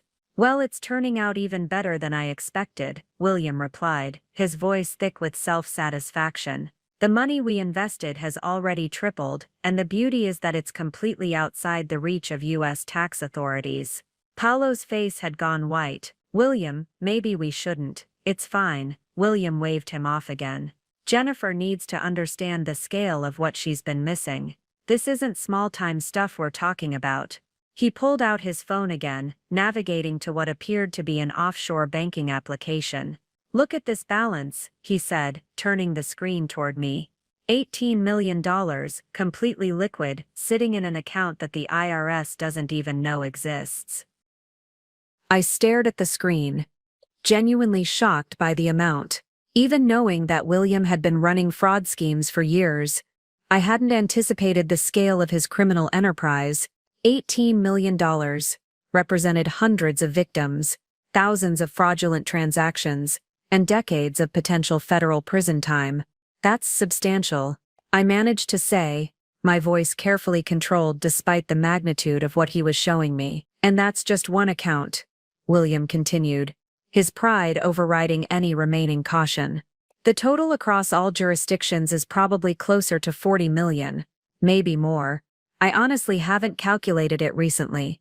$40 million. The number echoed in my mind as I tried to process the implications. William hadn't just been running a fraud scheme, he'd been operating what amounted to a criminal empire, systematically stealing from investors, clients, and business partners for years, while using our marriage as his cover. "The best part," William continued, apparently interpreting my stunned silence as admiration, "is how easily it all flows through the system. Money goes in as legitimate business investments, gets processed through various intermediaries, and comes out completely clean on the other side. He was describing a sophisticated money laundering operation, providing details that would allow federal investigators to trace the flow of stolen funds through multiple jurisdictions. Every word was being recorded, creating evidence that would be invaluable for international law enforcement cooperation. How do you keep track of it all? I asked, genuinely curious about the logistics of managing such a complex criminal operation. William laughed, clearly delighted by the question. That's where technology becomes your friend. Everything's automated now. Transfers, conversions, even the paperwork generation. I have systems that can move money faster than government agencies can track it. He showed me another application on his phone, this one appearing to control automated financial transactions across multiple accounts. See this? I can initiate transfers of millions of dollars with just a few taps. By the time any regulatory agency notices the movement, the money's already been converted and redistributed through 6 different countries. The casual way he described evading international law enforcement was breathtaking. William wasn't just committing fraud, he was actively working to undermine the global financial system's security measures, apparently viewing regulatory agencies as obstacles to be defeated rather than legitimate protections for innocent investors. Of course, he continued, his tone becoming more serious, the key to all of this is making sure that no one in your immediate circle understands what they're looking at. That's why having a wife who focuses on domestic financial crimes has been so perfect. You look at international transactions and just see legitimate business activity. There it was, the explicit admission that he'd been using my professional reputation and our marriage as cover for his criminal activities. He wasn't just stealing money, he was deliberately exploiting my credibility to legitimize his schemes in the eyes of potential victims and business partners. It's brilliant, really, Paulo said quietly, though his tone suggested anything but admiration. You've essentially been hiding in plain sight. Exactly, William replied, missing the horror in his friend's voice entirely. The beauty of marrying someone in law enforcement is that people automatically assume you're clean. Who's going to suspect the financial crimes prosecutor's husband of running the exact type of schemes she prosecutes? I felt a cold fury building as I listened to him describe how he'd weaponized my career against innocent victims. Every case I'd won, every criminal I'd helped convict, every moment of professional pride I'd experienced, all of it had been twisted by William into a shield for his own criminal activities. But more than that, I realized he'd been studying my work, learning from the cases I'd prosecuted to make his own schemes more sophisticated. He hadn't just been using my reputation, he'd been mining my professional expertise to become a more effective criminal. The timing of tonight is actually perfect, William said, glancing at his watch. Because tomorrow morning, the largest transfer yet goes through. $12 million, moving from the Cayman account to a Swiss bank, then immediately converting to cryptocurrency for final distribution. He was describing a transaction that would happen within hours, providing federal agents with the perfect opportunity to catch him in the act of major money laundering. The timing was so perfect, it almost seemed scripted. $12 million in one transaction. I asked, keeping my voice steady despite the enormity of what he was describing. The culmination of 3 years of careful planning, William replied proudly. Once that money is converted and distributed, it becomes essentially untraceable. The perfect foundation for starting fresh, somewhere with more flexible banking regulations. Starting fresh, he was talking about fleeing the country with stolen money, abandoning our marriage, and leaving me to face whatever legal consequences his criminal activities might generate. The man who'd spent 8 years convincing me I couldn't survive without him was planning to disappear and leave me to clean up the wreckage of his crimes. As I sat there listening to William describe his escape plans with the casual confidence of someone who believed he'd thought of everything, I realized that his arrogance had created the perfect conditions for his own destruction. He was so convinced of my incompetence, so certain of his criminal genius, that he was providing federal agents with a detailed confession and a complete timeline for his final major crime. In less than 12 hours, when William attempted to execute that $12 million transfer, federal agents would be waiting. And the man who'd bet his friend $50 that I would cry over divorce papers would discover that the cost of underestimating me was considerably higher than he'd ever imagined. William glanced at his watch again, his expression shifting into what I recognized as his serious business mode. The casual confession phase of the evening was apparently over, and now he was preparing for what he clearly saw as the main event, my emotional destruction. "Well," he said, setting down his champagne glass with decisive finality, "I think it's time we get to the real reason Paulo's here tonight." Paulo looked like he wanted to disappear into the furniture. Whatever entertainment value he'd expected from this evening had clearly evaporated, as he'd listened to William casually confess to operating a $40 million criminal enterprise. But William seemed oblivious to his friend's discomfort, too focused on his own performance to notice that his audience was horrified rather than impressed. "Jennifer," William said, his voice taking on the formal tone he used for important pronouncements, "over the past few months, I've been doing a lot of thinking about our marriage, about our future, about what we both really want from life." I nodded encouragingly, maintaining the expression of attentive concern that I'd perfected over 8 years of these kinds of conversations. "That sounds very thoughtful, William. The conclusion I've reached," he continued, reaching again for the envelope he'd been holding like a prop throughout the evening, "is that we've simply grown too far apart to continue this way. We want different things, we have different values, and frankly different capabilities. Different capabilities." The phrase hit me like a physical blow, not because it hurt, but because it perfectly encapsulated William's fundamental misunderstanding of who I was and what I was capable of. He was about to divorce me because he believed I lacked the sophistication to understand his criminal genius, completely unaware that I'd been documenting his every move for federal prosecutors. "I see," I said quietly. "And you felt Paulo needed to be here for this conversation because..." William exchanged another meaningful look with Paulo, who was now staring at his hands as if they contained the secrets of the universe. "Because," William said with obvious satisfaction, "I made a bet with Paulo about how you'd react to what I'm about to tell you." The moment had arrived. After months of preparation, weeks of federal cooperation, and hours of recorded confessions, William was finally about to spring what he thought was his devastating surprise. The irony was so perfect it was almost beautiful. "A bet?" I asked, allowing just a hint of curiosity to color my voice. "About whether you'd be able to handle this news like an adult," William said, his tone carrying that familiar edge of condescension. "Paulo thought you might surprise us with your maturity, but I know you better than that." Paulo finally looked up, his expression a mixture of shame and alarm. "William, maybe we should reconsider.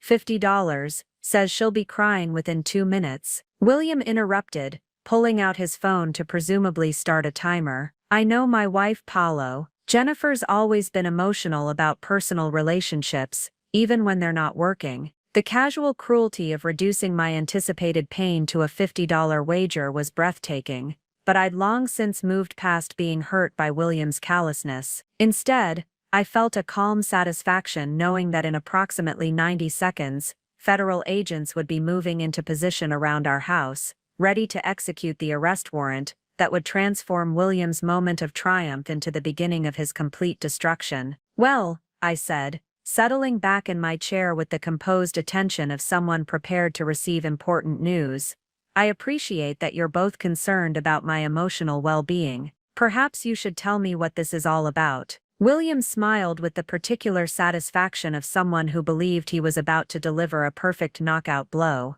"Jennifer," he said, holding up the envelope like a trophy, "I'm filing for divorce." William tore open the envelope with theatrical flourish, clearly savoring every moment of what he believed would be my complete devastation. The papers inside rustled as he pulled them out, and I could see Paulo wincing at the sound, apparently realizing too late that he'd agreed to witness something genuinely cruel. "These are divorce papers, Jennifer," William announced, his voice carrying the triumphant tone of someone delivering what he thought was a devastating blow. "Already filed with the court this morning. Already served to you, right here, right now." He slid the papers across the coffee table toward me, with the satisfied smile of someone who believed he was watching his master plan unfold perfectly. I picked them up with steady hands, scanning the first page with the professional attention I'd trained on thousands of legal documents over the years. The filing was surprisingly thorough for something William had presumably prepared without legal counsel,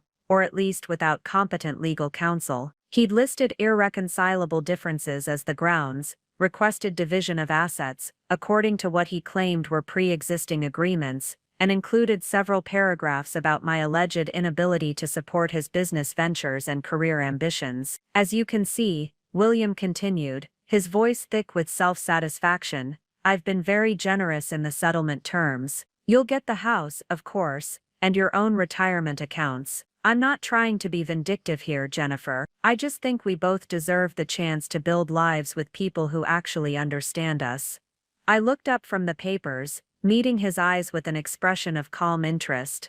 This is quite comprehensive, William. You must have spent considerable time preparing this. Months, he replied proudly. I wanted to make sure everything was handled properly, that there wouldn't be any ugly battles or drawn-out proceedings. Clean break, mutual respect, everyone moves on with their lives. The irony was breathtaking. William thought he was being magnanimous by offering me the house and my own retirement accounts, assets that legally belonged to me anyway, while planning to flee the country with $40 million in stolen money. His idea of generosity was letting me keep what was already mine while he escaped with his criminal empire intact. I have to admit, I said, setting the papers down carefully, I'm impressed by your attention to detail, though I notice you've been quite specific about which assets you consider marital property, and which you consider separate property. William's smile widened, apparently interpreting my comment as acknowledgement of his legal sophistication. Well, you know how complex these things can get when there are business interests involved. I thought it was important to be very clear about what belongs to whom. Paulo shifted uncomfortably in his seat, clearly understanding the implications, even if William was too caught up in his own performance to realize how damning his words were. Every statement about separate assets was being recorded, creating evidence that would help federal prosecutors trace his hidden accounts and demonstrate his intent to defraud both creditors and his spouse. A timeline is quite aggressive, I observed, flipping through the pages. It looks like you're requesting expedited proceedings. No point in dragging things out, William replied. Once we both acknowledge that the marriage is over, the practical details are just paperwork. I thought you'd appreciate efficiency, given your legal background. Efficiency. He was describing his plan to divorce me and flee the country before federal agents could freeze his assets as efficient case management.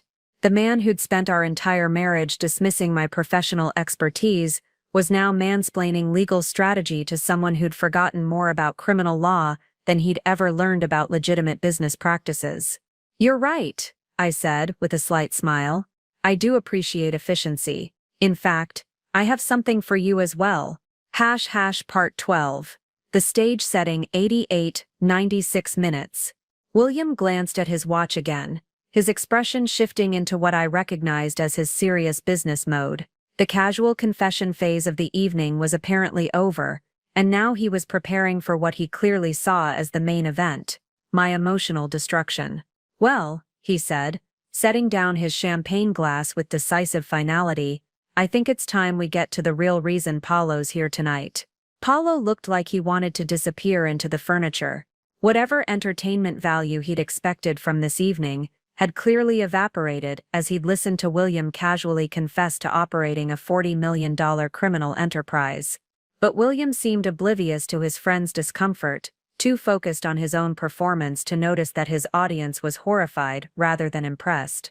Jennifer, William said, his voice taking on the formal tone he used for important pronouncements, over the past few months, I've been doing a lot of thinking about our marriage, about our future, about what we both really want from life.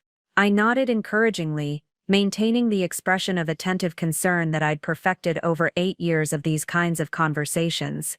That sounds very thoughtful, William. The conclusion I've reached, he continued, reaching again for the envelope he'd been holding like a prop throughout the evening, is that we've simply grown too far apart to continue this way. We want different things, we have different values, and frankly, different capabilities. Different capabilities. The phrase hit me like a physical blow, not because it hurt, but because it perfectly encapsulated William's fundamental misunderstanding of who I was and what I was capable of. He was about to divorce me because he believed I lacked the sophistication to understand his criminal genius, completely unaware that I'd been documenting his every move for federal prosecutors. "I see," I said quietly, "and you felt Paulo needed to be here for this conversation because—" William exchanged another meaningful look with Paulo, who was now staring at his hands as if they contained the secrets of the universe. "Because," William said with obvious satisfaction, "I made a bet with Paulo about how you'd react to what I'm about to tell you." The moment had arrived. After months of preparation, weeks of federal cooperation, and hours of recorded confessions, William was finally about to spring what he thought was his devastating surprise. The irony was so perfect, it was almost beautiful. "A bet?" I asked, allowing just a hint of curiosity to color my voice. "About whether you'd be able to handle this news like an adult," William said, his tone carrying that familiar edge of condescension. "Paulo thought you might surprise us with your maturity, but I know you better than that." Paulo finally looked up, his expression a mixture of shame and alarm. "William, maybe we should reconsider. $50 says she'll be crying within 2 minutes. William interrupted, pulling out his phone to presumably start a timer. "I know my wife, Paulo. Jennifer's always been emotional about personal relationships, even when they're not working." The casual cruelty of reducing my anticipated pain to a $50 wager was breathtaking, but I'd long since moved past being hurt by William's callousness. Instead, I felt a calm satisfaction, knowing that in approximately 90 seconds, federal agents would be moving into position around our house, ready to execute the arrest warrant that would transform William's moment of triumph into the beginning of his complete destruction. "Well," I said, settling back in my chair, with the composed attention of someone prepared to receive important news, "I appreciate that you're both concerned about my emotional well-being. Perhaps you should tell me what this is all about." William smiled with the particular satisfaction of someone who believed he was about to deliver a perfect knockout blow. "Jennifer," he said, holding up the envelope like a trophy, "I'm filing for divorce." I stood up gracefully, smoothing down my dress as I moved toward the side table where Alexa had placed her briefcase earlier in the evening. William watched me with growing confusion, clearly expecting tears or pleading by this point in his carefully orchestrated performance. "You know, William," I said, retrieving a manila envelope from the briefcase, "you're absolutely right about the importance of efficiency in legal proceedings, which is why I prepared something as well." I returned to my seat and placed the envelope on the coffee table directly across from his divorce papers. The contrast was striking. His documents were slightly crumpled from his theatrical presentation, while mine were crisp, professionally prepared, and sealed with the official insignia of the United States Attorney's Office. "What's that?" William asked, his voice carrying the first hint of uncertainty I'd heard all evening. "Legal documents," I replied calmly, settling back into my chair with the composed demeanor of someone who was finally in control of the conversation. "Since we're exchanging papers tonight, I thought you should see these." Paulo leaned forward slightly, his expression shifting from discomfort to alarm, as he noticed the federal seal on the envelope. "Jennifer, what exactly?" "It's a subpoena, Paulo," I said, my voice cutting through the suddenly tense atmosphere. "For William, federal charges, conspiracy to commit wire fraud, money laundering, racketeering, and a few other things that carry quite serious prison sentences." The silence that followed was deafening. William stared at the envelope as if it might explode, his face cycling through confusion, disbelief, and the first dawning recognition that something had gone terribly wrong with his master plan. "That's impossible," he said, finally, his voice barely above a whisper. You couldn't possibly understand sophisticated international financial structures," I finished, echoing his words from earlier in the evening. "You're right, William. I couldn't. Which is why I asked for help." I picked up the envelope and broke the seal with the same theatrical precision William had used with his divorce papers. The documents inside were thick, official, and devastating in their specificity. "Federal investigators have been building a case against your criminal enterprise for months," I continued, pulling out the subpoena and setting it where William could see it clearly. 18 offshore accounts, $40 million in stolen funds, fraudulent real estate transactions across 6 countries, and systematic money laundering operations designed to evade international law enforcement. William's face had gone white, all traces of his earlier confidence evaporating as he stared at the federal documents. "You've been cooperating with federal prosecutors." "Yes," I said simply. "It turns out that having a wife who specializes in financial crimes isn't the perfect cover you thought it was. It's actually the perfect trap." Paolo had gone completely silent, apparently realizing that his role in the evening had transformed from witness to William's triumph to witness to his complete destruction. The champagne he'd brought to celebrate my humiliation sat untouched on the table, a mockery of his expectations. "Every conversation we've had about your business ventures," I continued, my voice gaining strength as I finally revealed the truth I'd been hiding for months. "Every phone call you've taken in my presence, every document you've shown me, all of it recorded, all of it documented, all of it evidence in a federal criminal case." William tried to speak but no words came out. His mouth moved silently as he processed the magnitude of what I was telling him. The man who'd spent the evening boasting about his criminal genius, who'd explained his money laundering techniques in detail, who'd shown me banking applications and account balances, was beginning to understand that he'd confessed to everything on tape. "The timing is quite poetic, actually," I said, glancing at my watch, "because in approximately 3 minutes, federal agents are going to arrive at our front door with an arrest warrant. Your $12 million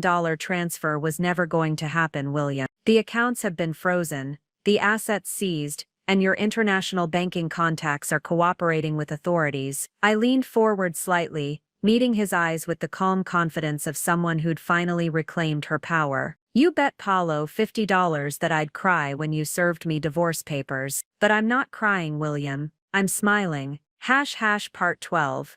The stage setting. William glanced at his watch again, his expression shifting into what I recognized as his serious business mode. The casual confession phase of the evening was apparently over, and now he was preparing for what he clearly saw as the main event, my emotional destruction. "Well," he said, setting down his champagne glass with decisive finality, "I think it's time we get to the real reason Paolo's here tonight." Paolo looked like he wanted to disappear into the furniture. Whatever entertainment value he'd expected from this evening had clearly evaporated as he'd listened to William casually confess to operating a $40 million criminal enterprise. But William seemed oblivious to his friend's discomfort, too focused on his own performance to notice that his audience was horrified rather than impressed. "Jennifer," William said, his voice taking on the formal tone he used for important pronouncements, "over the past few months I've been doing a lot of thinking about our marriage, about our future, about what we both really want from life." I nodded encouragingly, maintaining the expression of attentive concern that I'd perfected over 8 years of these kinds of conversations.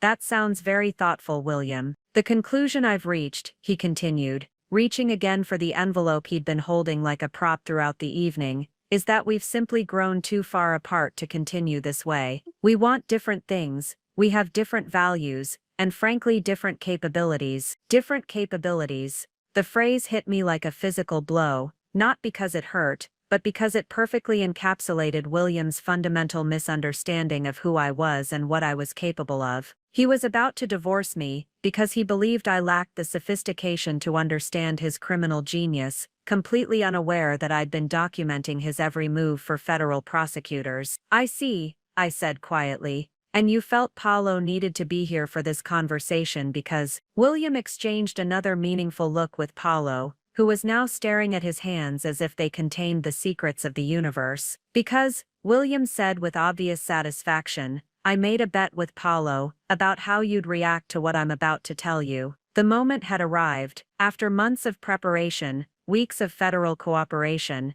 and hours of recorded confessions, William was finally about to spring what he thought was his devastating surprise. The irony was so perfect it was almost beautiful. "A bet?" I asked, allowing just a hint of curiosity to color my voice. "About whether you'd be able to handle this news like an adult," William said, his tone carrying that familiar edge of condescension. "Paolo thought you might surprise us with your maturity, but I know you better than that." Paolo finally looked up, his expression a mixture of shame and alarm. "William, maybe we should reconsider. $50 says she'll be crying within 2 minutes." William interrupted, pulling out his phone to presumably start a timer. "I know my wife Paulo. Jennifer's always been emotional about personal relationships, even when they're not working. The casual cruelty of reducing my anticipated pain to a $50 wager was breathtaking, but I'd long since moved past being hurt by William's callousness. Instead, I felt a calm satisfaction, knowing that in approximately 90 seconds, federal agents would be moving into position around our house, ready to execute the arrest warrant that would transform William's moment of triumph into the beginning of his complete destruction. "Well," I said, settling back in my chair with the composed attention of someone prepared to receive important news,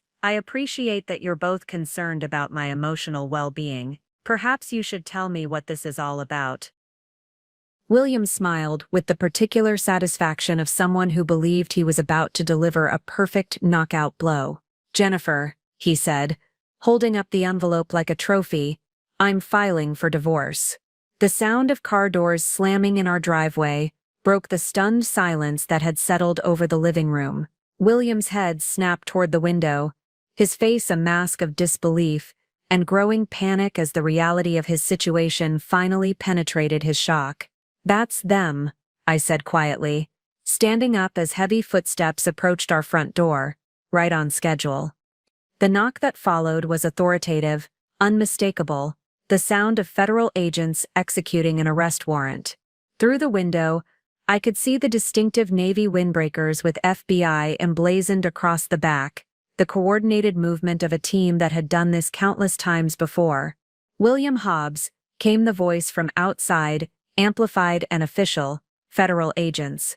We have a warrant for your arrest." Paulo had gone completely pale, pressing himself back into his chair as if he could somehow disappear from the scene entirely. William remained frozen, staring at the subpoena in his lap like it might transform into something less damning if he looked at it long enough. "You should answer the door, William," I said calmly, straightening my dress. "They're not going away, and breaking down the door would be so dramatic." William finally looked at me, and for the first time in our 8-year marriage, I saw him see me clearly, not as the naive wife he could manipulate and control, but as the formidable adversary I'd always been capable of becoming. "You planned this," he whispered, his voice hoarse with shock. "All of it. You knew exactly what I was going to do tonight." "I did," I replied simply, "because you've never been as unpredictable as you thought you were, William. You've just been married to someone who was finally paying attention." The knocking came again, more insistent this time. Through the window, I could see Agent Dominic positioning himself by the back door, while other agents took positions around the house. This was a professional operation, planned with the same precision William had thought he was bringing to my emotional destruction. "The bet's off, by the way," I added, glancing at Paulo's horrified expression. "I don't think anyone's going to be paying up tonight." William stood up slowly, his movements mechanical, like a man walking to his own execution, which in a very real sense, he was. The criminal empire he'd spent years building was collapsing around him, and the wife he'd planned to humiliate was watching his destruction with the calm satisfaction of someone who'd orchestrated every moment of his downfall. As he walked toward the front door, I felt something I hadn't experienced in years, the profound peace that comes from finally completely being underestimated for the last time. Part 12. The stage setting, 88-96 minutes. William glanced at his watch again, his expression shifting into what I recognized as his serious business mode. The casual confession phase of the evening was apparently over, and now he was preparing for what he clearly saw as the main event, my emotional destruction. "Well," he said, setting down his champagne glass with decisive finality, "I think it's time we get to the real reason Paulo's here tonight." Paulo looked like he wanted to disappear into the furniture. Whatever entertainment value he'd expected from this evening had clearly evaporated as he'd listened to William casually confess to operating a $40 million criminal enterprise. But William seemed oblivious to his friend's discomfort, too focused on his own performance to notice that his audience was horrified rather than impressed. Jennifer, William said, his voice taking on the formal tone he used for important pronouncements, over the past few months, I've been doing a lot of thinking about our marriage, about our future, about what we both really want from life. I nodded encouragingly, maintaining the expression of attentive concern that I'd perfected over 8 years of these kinds of conversations. That sounds very thoughtful, William. The conclusion I've reached, he continued, reaching again for the envelope he'd been holding like a prop throughout the evening, is that we've simply grown too far apart to continue this way. We want different things, we have different values, and frankly different capabilities. Different capabilities.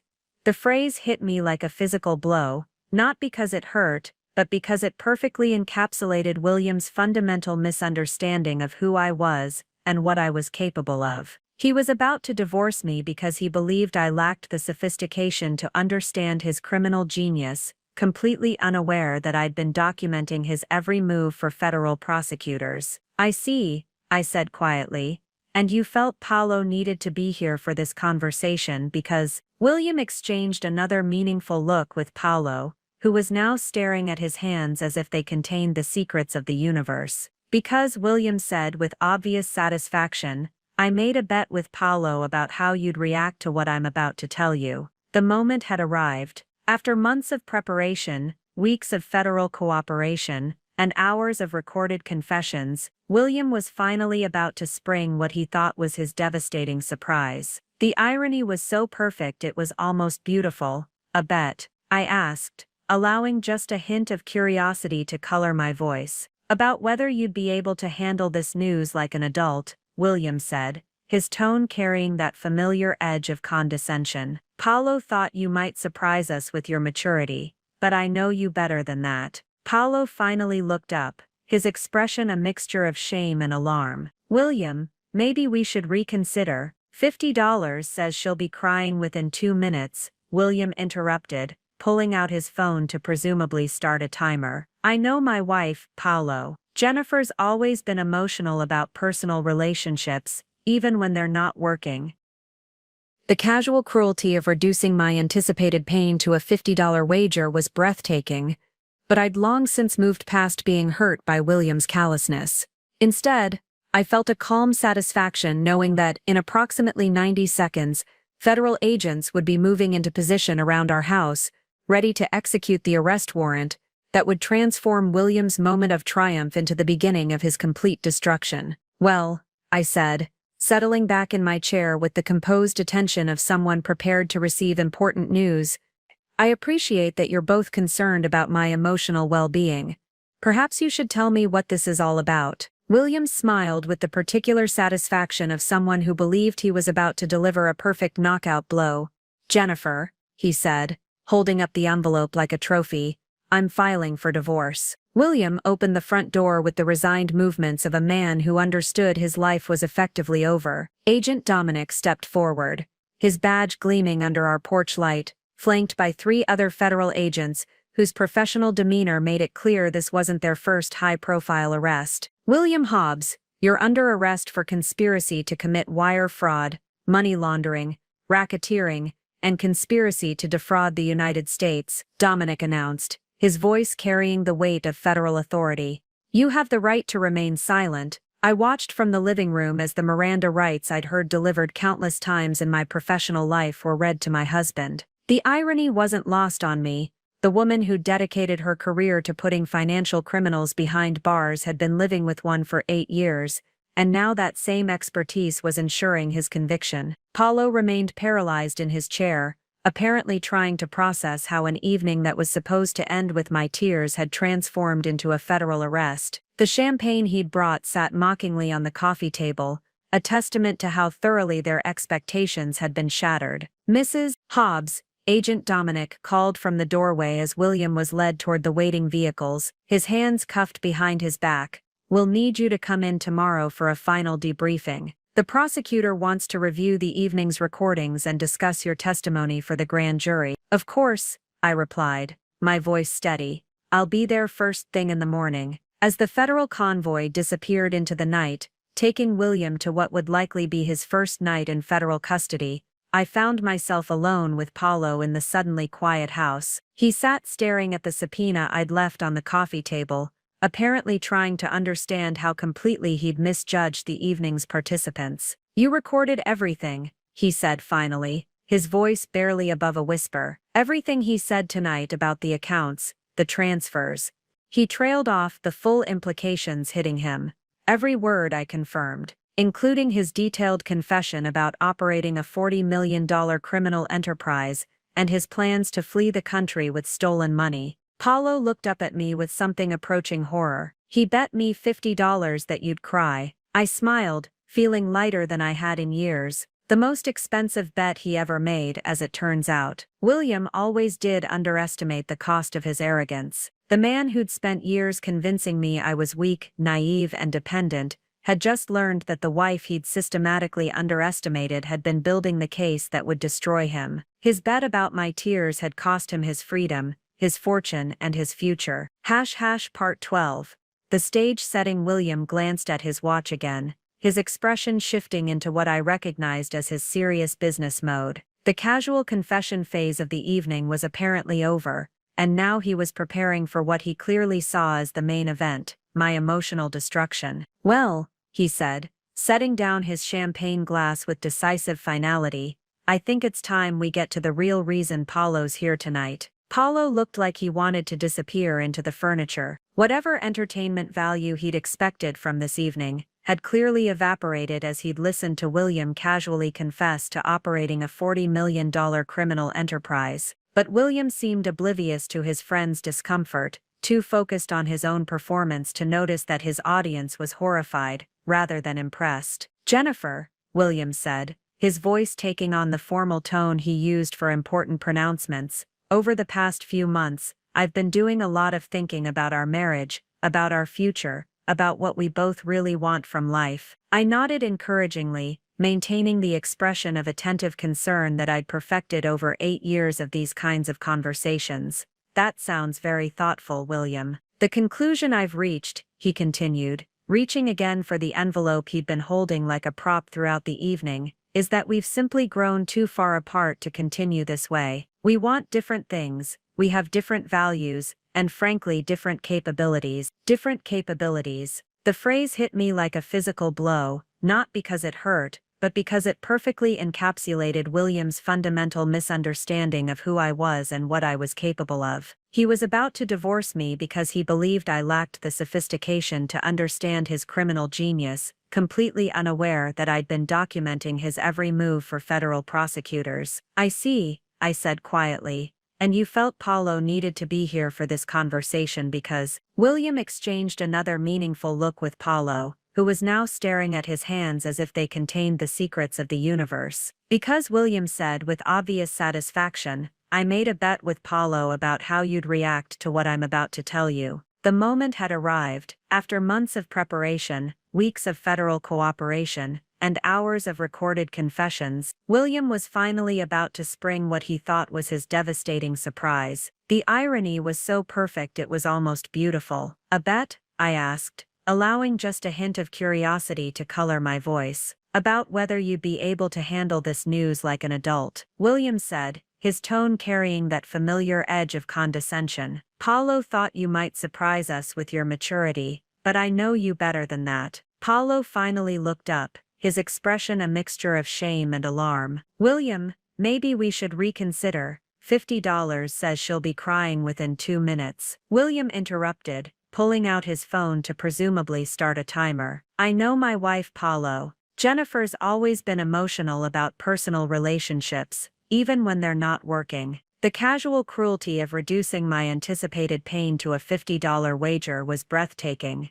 but I'd long since moved past being hurt by William's callousness. Instead, I felt a calm satisfaction, knowing that in approximately 90 seconds, federal agents would be moving into position around our house, ready to execute the arrest warrant that would transform William's moment of triumph into the beginning of his complete destruction. "Well," I said, settling back in my chair with the composed attention of someone prepared to receive important news, "I appreciate that you're both concerned about my emotional well-being. Perhaps you should tell me what this is all about." William smiled with the particular satisfaction of someone who believed he was about to deliver a perfect knockout blow. "Jennifer," he said, holding up the envelope like a trophy, "I'm filing for divorce." 6 months later, I stood in the marble lobby of the federal courthouse, wearing the same navy blue dress I'd chosen for William's arrest. Today was sentencing day, and the media attention was intense. The financial crimes prosecutor, whose husband had run a $40 million fraud scheme while living under her roof, made for compelling headlines. Kendra emerged from the courtroom with the satisfied expression of a prosecutor who'd just secured a major conviction. 23 years, she announced quietly. No possibility of parole for the first 15. The judge called it one of the most sophisticated financial fraud schemes he'd ever seen. 23 years. William would be in his 70s when he was released, if he lived that long. The man who'd planned to flee to a country with flexible banking regulations would instead spend the next 2 decades in federal prison, his criminal empire dismantled, and his stolen assets distributed back to his victims. "How are you feeling?" Alexa asked, joining us in the hallway. She'd been instrumental in tracing William's money laundering network, and her testimony had helped prosecutors recover nearly $35 million of the $40 million he'd stolen. "Free," I said simply, and meant it completely. For the first time in 8 years, completely free. The divorce had been finalized 3 months earlier. William's attempts to claim spousal privilege and challenge my cooperation with federal investigators had failed spectacularly when his own recorded confessions were played in court. The judge had been particularly unimpressed with his efforts to blame me for failing to detect his crimes while simultaneously arguing that I'd deliberately helped him commit them. I'd kept the house, my career, and my sense of self-worth. William had lost everything except his arrogance, though even that had been significantly diminished by the reality of federal prison. "Any regrets?" Kendra asked as we walked toward the courthouse steps. I thought about the question seriously. Regrets about the marriage itself? No. I'd learned valuable lessons about trust, manipulation, and the importance of maintaining my own identity within a relationship. Regrets about the investigation and William's arrest? Absolutely not. He'd made his choices, and I'd simply ensured he faced the consequences. "What per sofa?" "Only one," I said finally. "I regret that it took me so long to realize who I was dealing with, but I'm grateful I figured it out before he could destroy more lives." As we emerged into the afternoon sunlight, I felt the weight of the last year lifting from my shoulders. The woman who'd been slowly diminished over 8 years of marriage was gone, replaced by someone who understood exactly how powerful she'd always been. William had bet that I would break under pressure. Instead, I'd discovered that I was unbreakable. The man who'd underestimated me had paid the ultimate price for his arrogance, and I was finally free to build the life I'd always deserved. One where my strength was celebrated rather than hidden, where my expertise was valued rather than diminished, and where I never again had to apologize for being exactly as formidable as I'd always been. Up next, you've got 2 more standout stories right on your screen. If this one hit the mark, you won't want to pass these up. Just click and check them out.